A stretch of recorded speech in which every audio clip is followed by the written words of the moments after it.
Bom dia, boa tarde, boa noite, meus caros traders. Aqui quem fala é Américo Serra, analista-chefe da Elo Crypto. Estamos aqui com mais uma análise técnica diária. Bom, hoje é uma coisinha bem rápida, porque a gente vai falar sobre o padrão gráfico que o Bitcoin está fazendo aqui no gráfico de 15 minutos, de 5 minutos, de 1 hora.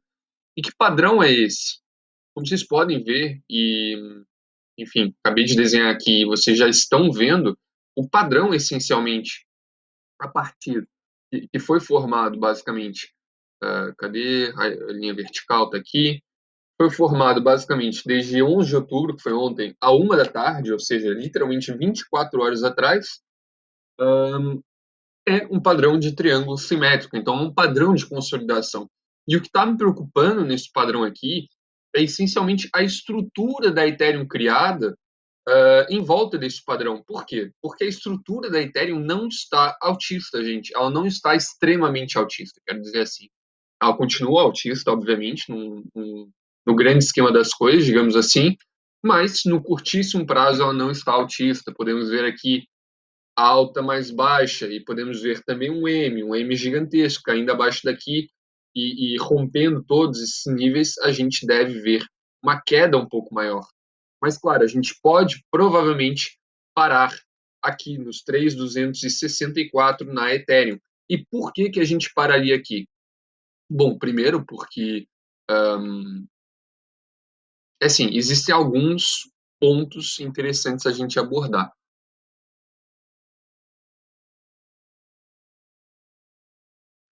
Perdão. Mas o primeiro deles, essencialmente, é que a gente tem aqui um padrão, que é um padrão que a gente vê bastante, e é essa estrutura bem desarranjada, em que a gente vê altas cada vez mais altas e baixas mais altas, só que não acompanhando a mesma inclinação da reta, então as baixas ficam desproporcionais. Então, o que acontece aqui? O mais fácil de acontecer é ele quebrar para baixo e o alvo está aqui embaixo, em 3.250 mais ou menos, 3.260 mais ou menos. Então, esse seria o alvo desse padrão. Mas não quer dizer que a gente vai ver esse alvo sendo atingido. Eu estou falando que, muito provavelmente, se a gente começar a quebrar esse suporte, aí a gente chega aqui, provavelmente a gente vai ser suportado aqui. Tenho quase certeza por vários motivos.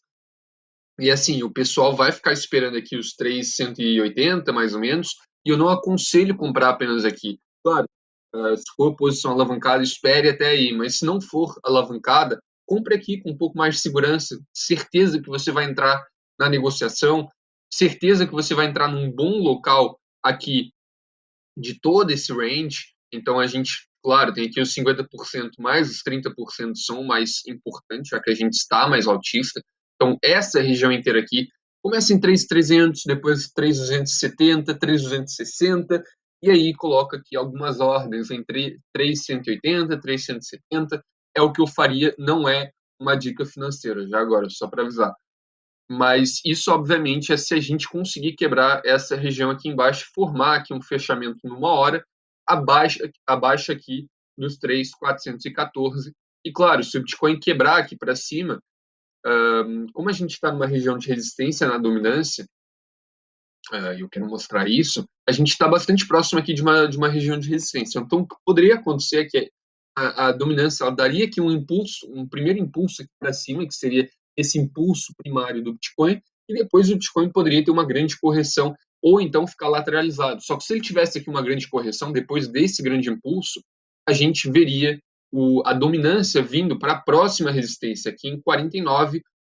Isso seria catastrófico para a Ethereum. E aí sim, nesse caso específico, a Ethereum poderia chegar facilmente aqui em 3.180. Mas não é o caso por enquanto. A gente já está vendo a dominância um pouco calma, subindo e tal. A gente viu que ele rejeitou aqui, foi exatamente naquele local que a gente falou, que era essa resistência aqui inferior, esse suporte, na realidade, inferior aqui, e depois deu bounce para cima e a gente está vindo aqui para a próxima região de resistência. Vamos ver como se comporta e vamos ver também como se comporta em 49%, porque é um local muito importante. Se ele quebrar os 49%, a gente pode dizer adeus às altcoins. Não adeus tipo, de que elas vão despencar, mas a Deus que elas vão performar muito mal em relação ao Bitcoin, pelo menos. Então, realmente, não é o ideal nesse momento a gente estar em altcoins, a menos que a gente veja aqui uma rejeição desse topo. Vendo aqui uma rejeição é para colocar o portfólio praticamente todo em altcoins, não todo, mas uma grande parte, e esperar uma leve lateralização aqui no Bitcoin. Mas, claro, a tendência permanece alta na dominância, então a gente deve ir com a tendência e deve permanecer um pouco em Bitcoin, levemente em Ethereum e deixar as outras altcoins de lado, porque elas de fato estão perdendo muito poder de compra frente ao Bitcoin. Então, muito cuidado com isso. A gente consegue ver que o mar de altcoins está muito vermelho, está realmente preocupante, entre aspas, para quem tem altcoins. Tem só aqui algumas altcoins que estão subindo, como por exemplo a XS. A XS já caiu bastante nos últimos dias e ela agora está querendo voltar a subir, pelo menos está dando indicações disso. E assim, a gente teria que ver um pouquinho melhor como está aqui a estrutura, mas a XS não é o nosso foco, apesar de tudo. Além de que a gente também tem que reavaliar muito bem esse cenário autista para a XS, porque ela está, ela aparentemente veio aqui só para testar o anterior suporte, a atual resistência, que é para depois cair. Mas está aqui com um padrão estranho, está aqui com um padrão um pouco diferente daquele que a gente está acostumado a ver, seria um padrão baixista, então a gente pode inclusive estar no padrão altista, que seria esse padrão aqui de cunha descendente. A gente tem que ver um pouquinho melhor, um pouquinho de mais price action aqui, para a gente determinar realmente aonde que está indo o preço da XS. Mas, no geral, as altcoins estão bastante negativas, estão bastante más, infelizmente.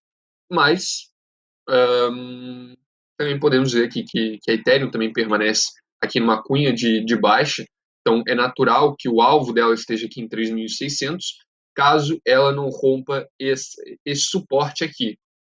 Se ela romper o suporte, diria que a gente vai para pelo menos 3.280, que seria essa região aqui embaixo, mais ou menos. E assim, existem vários alvos aqui, vários alvos, e eu estou falando isso porque a gente está realmente aqui com uma ação que não é natural. Por quê? Porque a gente tem aqui um duplo topo, certo? Mas muito provavelmente a gente não vai atingir o alvo desse duplo topo, que seria aqui em 3.160. Apesar de ter uma grande confluência aqui com essa região aqui embaixo, eu duvido muito que a gente venha para cá, porque a gente tem esse primeiro alvo aqui, e assim, existem várias ordens de compra aqui, e o mercado inteiro está observando isso. Por mais que a Ethereum esteja baixíssima, no curtíssimo prazo e tal, etc., a gente está vendo que, de fato, tem várias ordens aqui de compra e tem uma grande parte do mercado de retalho. Aqui já seria uma queda de 12%, enquanto o Bitcoin está subindo essencialmente. Deixa só eu fazer aqui um paralelo, mas a Ethereum, ela teve aqui o pico no dia 8, o Bitcoin teve esse mesmo pico aqui do dia 8. Enquanto o Bitcoin está subindo 1,73%, a Ethereum está caindo atualmente 5,8%. Então, assim, a Ethereum está muito baixista em relação ao Bitcoin. A gente pode ver isso aqui no gráfico, ela não está conseguindo encontrar suporte nenhum. A gente tinha vários níveis aqui de suporte. Ela só está indo reto por todos os níveis, não está conseguindo recuperar.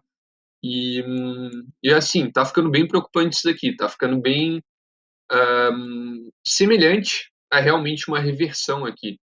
E, claro, se a gente começar a quebrar mais níveis aqui e permanecer quebrando suportes na Ethereum, é um grande problema. E a gente deve visualizar isso como um grande problema. Porque isso não é uma estrutura altista. Por mais que a gente quisesse que fosse uma estrutura altista, a gente tem que encarar os fatos.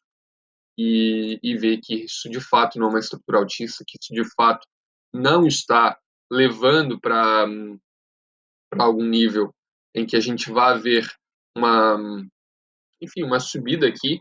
Mas, claro, tendo aqui um bounce nos próximos momentos, considerando que a gente está numa região de resistência na dominância, então se a gente começar a ver aqui um pullback na dominância, uma retração na dominância, é natural e a Ethereum contra o Bitcoin começa a performar um pouco melhor e a gente encontra aqui um suporte. Mas como vocês podem ver, a Ethereum está praticamente não é em queda livre em relação ao Bitcoin, está em queda livre, mas opa, o Bitcoin teve aqui um breakout ou não? Não, tá quase.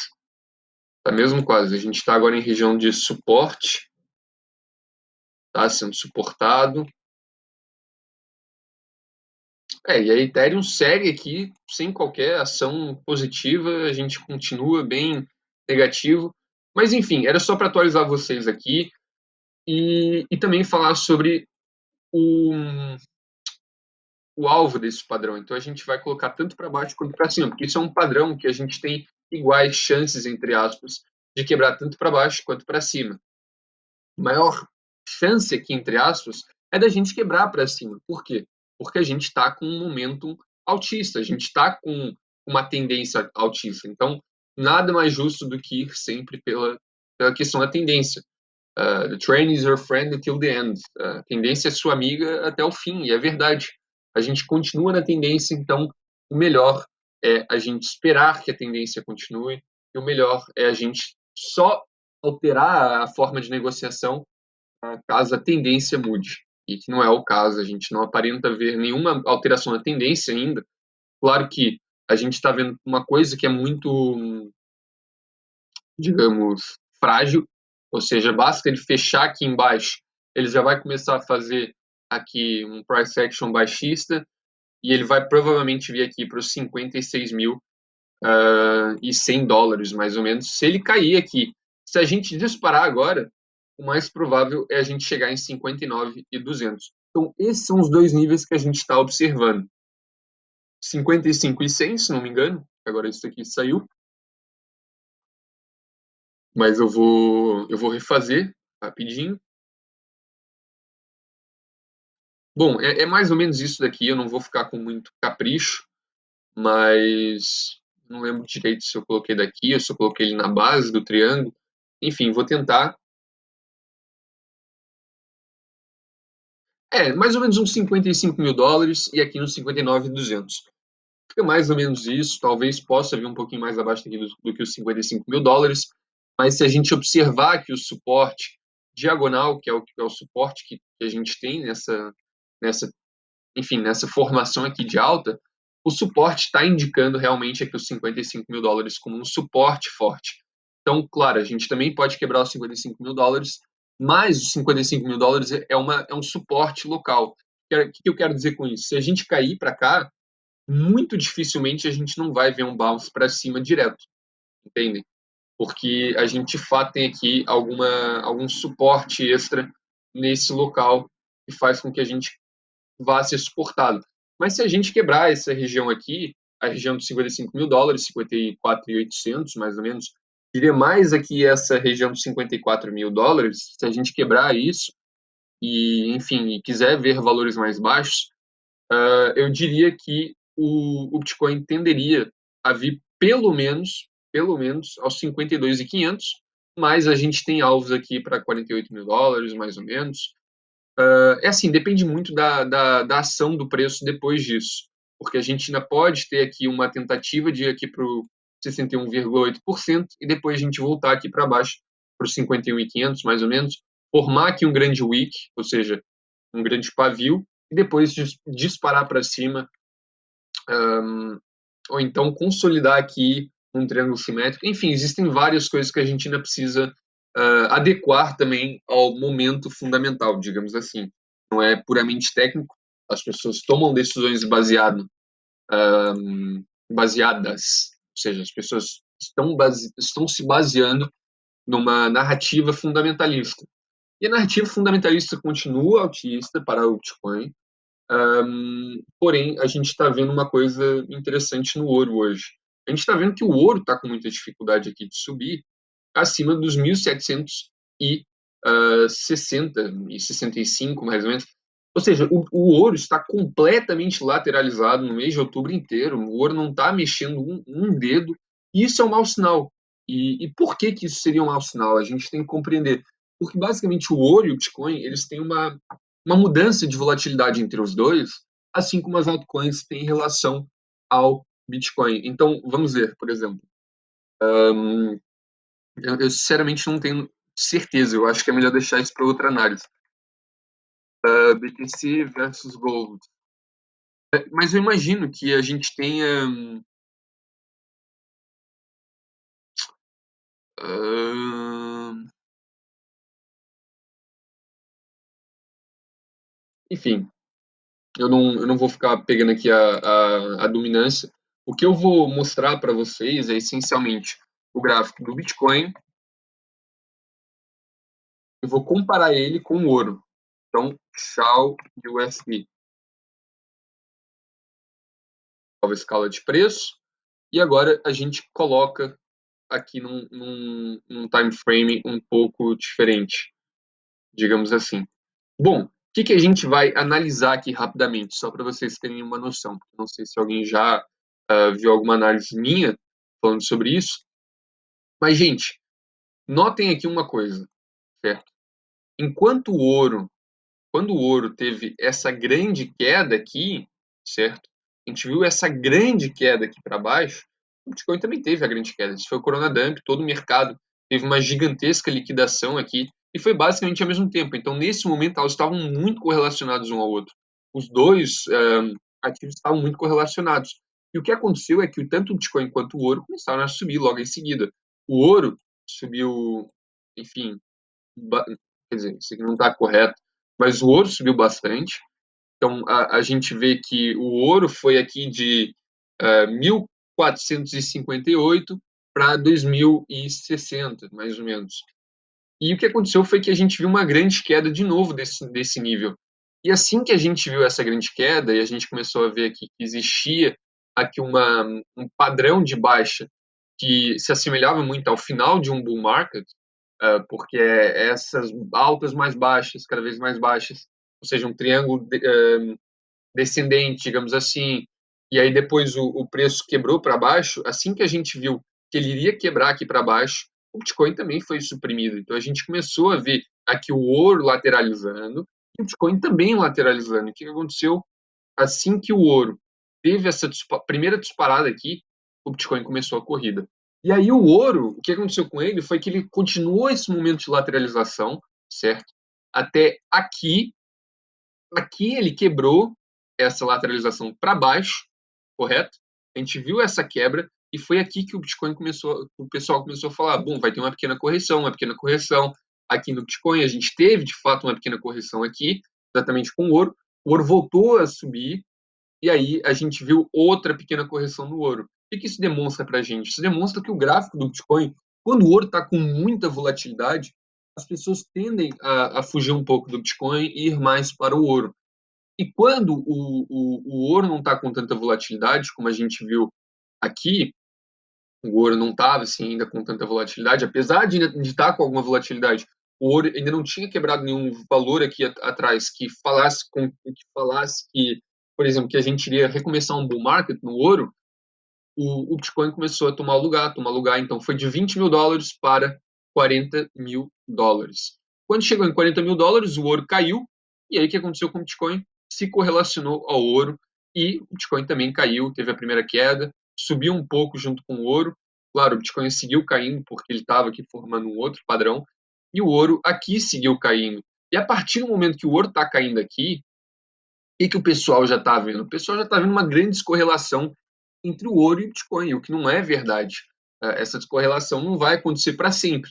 E o que aconteceu aqui? A gente continuou nesse padrão aqui que o pessoal estava achando que era um bull flag, teve aqui o duplo fundo e o Bitcoin lateralizou. Então, o que aconteceu? Volatilidade transferida para o ouro e o Bitcoin despencou assim que o ouro começou a disparar. E aí o ouro despencou, certo? E como o Bitcoin já tinha caído, a gente continua aqui só numa lateralização barra baixa durante vários meses. O ouro teve aqui uma ameaçada de tendência de alta, depois ele caiu, dando lugar para o Bitcoin. Às vezes é um pouco contraintuitivo toda essa questão, mas se o ouro agora cair, se ele despencar, isso não é positivo para o Bitcoin. Então a gente deve sim ver aqui uma correção grande no Bitcoin caso o ouro caia. Era só para mostrar a correlação. Espero que tenham gostado da análise. Enfim, e boas negociações. Boa tarde, boa terça-feira. Muito obrigado.